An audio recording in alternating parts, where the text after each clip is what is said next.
পরের ক্লাসে তোমাদের নবম শ্রেণীর যে বাংলা পরীক্ষা হবে আগামীকাল, সেই পরীক্ষারই প্রশ্নপত্র নিয়ে চলে এসেছে। আজকে আমরা এক কথায় প্রশ্নের উত্তরগুলো করব। এর আগে আমরা কিন্তু সকল ক্লাসের অর্থাৎ তোমাদের এই নবম শ্রেণীর বাংলা পরীক্ষার যে প্রশ্নগুলো রয়েছে সকল প্রশ্নের উত্তর অলরেডি তুমি যে প্লেলিস্ট থেকে ভিডিওগুলো দেখছো সেই প্লেলিস্টে কিন্তু অলরেডি আপলোড করে দিয়েছি। তোমরা যদি প্রশ্ন এবং সর্বোচ্চ মার্ক অর্জন করার উদ্দেশ্যে ভিডিওটি দেখে থাকো তাহলে অবশ্যই তুমি আমাদের সরাসরি প্লেলিস্টে চলে যাও এবং দেখো সকল প্রশ্নের সর্বোচ্চ মার্ক অর্জনের উদ্দেশ্যে আমরা কিন্তু উত্তরগুলো করে ফেলেছি। আশা করি তোমরা অবশ্যই আগামীতে ভালো রেজাল্ট করবে এবং সর্বোচ্চ মার্ক পাবা। তো চলো আমরা আজকের এক কথায় উত্তরগুলো দেখবো। এগুলো নৈবিত্তিক, এই উত্তরগুলো কিন্তু আমাদের অলরেডি করা হয়েছে। আর হ্যাঁ, আরও একটা কথা যে এই যে প্রশ্নগুলোর আমি আপাতত অর্থ বলে দিচ্ছি, তবে আমরা সর্বশেষে একটি সারাংশ অর্থাৎ এই সবগুলো উত্তর এক কথায় একটু দেখে নেব। তোমরা চাইলে এখন লিখতে পারো অথবা সর্বশেষের দিকে তোমরা একটা স্ক্রিনশট নিতে পারো। তো এবার চলো আমরা উত্তর আসি। 16 নম্বর মানে এক কথার প্রথম প্রশ্ন হলো 16 নম্বর থাকবে সাবেক আ প্লাস সাবেক বি সম্মানিত ব্যক্তি এখানে ভুক্তি কোনটি? ঠিক আছে, 16 নম্বর প্রশ্ন হলো এখানে ভুক্তি কোনটি। তো এখানে উত্তর হলো ভুক্তি হলো সাবেক, মানে এই প্রথমটা হলো তোমার উত্তর সাবেক। ঠিক আছে, আশা করি তোমরা বুঝতে পেরেছো। এরপরে চলো আমরা চলে যাই 17 নম্বর প্রশ্নে। ভর সন্ধ্যায় লোকটি বাড়ি থেকে বের হয়ে গেল, এই বাক্যে ভর সন্ধ্যায় শব্দটিকে কি বলে? তো এখানে তোমাদের এই যে ভর সন্ধ্যা যেটা আছে সেটা হবে হলো বিদেহের সম্প্রসারক। ঠিক আছে, এই 17 নম্বর প্রশ্নের উত্তর হবে বিদেহের সম্প্রসারক। আমি আবার বলছি, সবার শেষের দিকে এইগুলো উত্তরগুলো আরেকবারও দেওয়া হবে, তুমি চাইলে সেখান থেকে স্ক্রিনশট নিতে পারো। এর পরবর্তীতে তোমাদের 18 নম্বর প্রশ্ন। তো 18 নম্বর প্রশ্নতে দেখতে পাচ্ছ মেট্রোতে ওঠার জন্য আমরা 2 নম্বর প্ল্যাটফর্মে দাঁড়ালাম, এই বাক্যে 2 নম্বর প্ল্যাটফর্ম কোন বর্গের উদাহরণ? সেক্ষেত্রে 18 নম্বর প্রশ্নের মূল যে উত্তরটা সেই উত্তরটা হবে হলো তোমাদের ক্রিয়া বিশেষণ, মানে এখানে তোমাদের যে 2 নম্বর প্ল্যাটফর্ম সেটা হলো ক্রিয়া বিশেষণ। তারপর 19 নম্বর প্রশ্ন হলো দরিদ্র শব্দটির সঠিক উচ্চারণ লেখো। সেক্ষেত্রে উচ্চারণটা অবশ্যই তোমার কোনোভাবেই ভুল হওয়া যাবে না, উচ্চারণটা হবে হলো দয় ওকার। ঠিক আছে, একটু ভালো করে খেয়াল করবা যে উচ্চারণটা কিভাবে লিখবা। প্রথমে লিখবা দয় ওকার দো, অবশ্যই প্রথমে লিখবা দয় ও না বারবার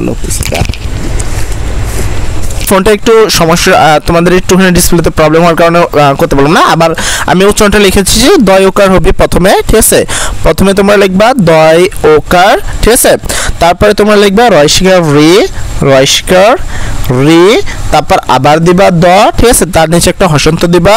ঠিক আছে, তারপর লিখবা ওকার দিয়া তয় ও কার, এই হলো দরিদ্র। ঠিক আছে, এই দরিদ্র বানানের সঠিক উচ্চারণ হলো এইটা। দরিদ্র শব্দটির সঠিক উচ্চারণ দয় ওকার রয়স্কারি দয় রেফ তয় র। ঠিক আছে, দরিদ্র। তো এরপরে হলো তোমাদের 20 নম্বর প্রশ্ন। 20 নম্বর প্রশ্ন হলো বিচিত্র শব্দের বিশেষ্যবাচক রূপ কি হয়? তো এই 20 নম্বর প্রশ্নের উত্তর হবে তোমাদের এই যে 20 নম্বর যেটা আছে বিচিত্র শব্দের তোমার এটা সেটা হলো বৈচিত্র্য। ঠিক আছে, তো এটার উত্তর হবে হলো কি বিশেষ্যবাচক হবে বৈচিত্র্য, বয় ওকার চয়স্কা চি তয় রেফ। ঠিক আছে, তয় জফলা, এই হলো বৈচিত্র্য বানান। ঠিক আছে, তো তোমাদের এই যে উত্তরটা রয়েছে মানে 20 নম্বর সেটার উচ্চারণ হবে এইটা। আমি আবারও বলছি, যারা এখন লিখতে পারছো না কোনো সমস্যা নেই, তোমরা একটু ওয়েট করো, আমি সর্বশেষে অবশ্যই পিডিএফে দেখাই দেবো যে উত্তরগুলো কি হবে। 21 নম্বর প্রশ্ন হলো স্বরবৃত্ত ছন্দের একটি পর্ব কত মাত্রায় হয়?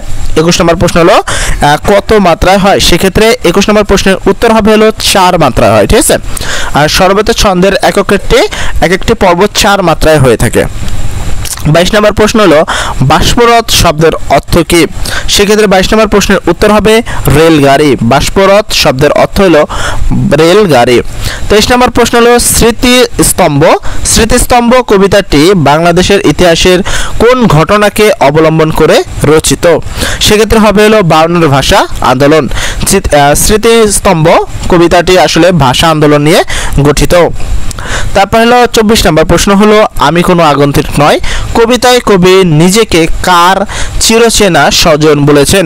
সেক্ষেত্রে প্রশ্নের উত্তর হবে হলো কদম আলীর। ঠিক আছে, 24 নম্বর প্রশ্নের উত্তর হলো কদম আলী। 25 এবং সর্বশেষ উত্তর হলো অলিখিত উপাখ্যান গল্পটি কোন প্রেক্ষাপটে লিখিত হয়েছে? সেক্ষেত্রে এটা হবে হলো ঔপন্যাসিক শাসনামলের প্রেক্ষাপট। ঔপন্যাসিক শাসনামলের প্রেক্ষাপট। এই ছিল তোমাদের এক কথায় প্রশ্নের সঠিক উত্তর। এবং তোমাদের বলে দিই, যারা উত্তরগুলো এখনো লিখতে পারো নাই, আমি এখন তোমাদের সব উত্তরগুলো দেখা দিচ্ছি। আবার তোমরা চাইলে সেখান থেকে স্ক্রিনশট দিয়েও নিতে পারো। আর একটা কথা, তোমাদের বাংলার সকল প্রশ্নপত্র অর্থাৎ এই প্রশ্নপত্রের সকল উত্তরপত্র কিন্তু আমরা করে ফেলেছি আমাদের এই প্লেলিস্টে। তোমরা গিয়ে এই প্লেলিস্ট থেকে সকল ভিডিও দেখতে পারো। তো চলো আমরা এই প্রশ্নের আরেকবার উত্তরটা দেখে নিব।